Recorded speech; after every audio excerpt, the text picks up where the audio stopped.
ഇന്ന് മരിക്കും എന്ന ആ വചനം വായിച്ച് ഒരു മനുഷ്യൻ ജീവിച്ചാൽ, അല്ലത് ഈ ഖലഖൽ മൗത്ത് വൽ ഹയാത്ത് പറയുമ്പോൾ പടച്ചോൻ ആദ്യം പറഞ്ഞ മരണവും ജീവിതവും സൃഷ്ടിച്ചു. സോ അത് വായിക്കുന്ന ഓരോ മനുഷ്യനോടും പടച്ചോൻ പറയണം നിന്റെ മരണം സൃഷ്ടിച്ചു. ആ വായിക്കുന്ന മൊമെന്റിൽ probably I can think that എന്റെ മരണം സൃഷ്ടിച്ചു, ഞാൻ ഇന്ന് മരിക്കാം.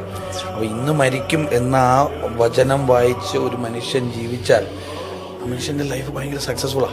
അവന് പിന്നെ ഈഗോ ഇല്ല, അവന് ഫിയർ ഇല്ല, അവന് എക്സ്പെക്ടേഷൻ ഇല്ല.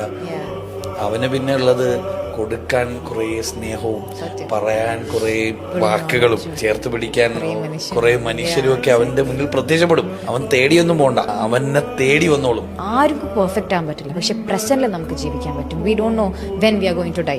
ഈ പറയണ ഞാൻ ചിലപ്പോൾ നാളെ മരണപ്പെട്ടേക്കാം. അതുകൊണ്ട് ഞാൻ എന്ത് ചെയ്യണം, എനിക്ക് ബെസ്റ്റ് ഓഫ് ദി ബെസ്റ്റ് ഇന്ന് കൊടുക്കാൻ പറ്റണം, ഈ പ്രസന്റിൽ കൊടുക്കാൻ പറ്റണം. That is my success. അല്ലാണ്ട് വേറെ ഡെഫിനിഷൻ ഇല്ല. ഓക്കെ, ഞാൻ ഫ്യൂച്ചറിൽ ഉമ്മക്ക് അത് വാങ്ങിക്കൊടുക്കും, അതല്ല. എനിക്ക് ഇപ്പം എൻ്റെ ഉമ്മക്ക് എന്ത് ചെയ്തു കൊടുക്കാൻ പറ്റും, എൻ്റെ വാപ്പക്ക് എന്ത് ചെയ്തു കൊടുക്കാൻ പറ്റും. That is the best gift.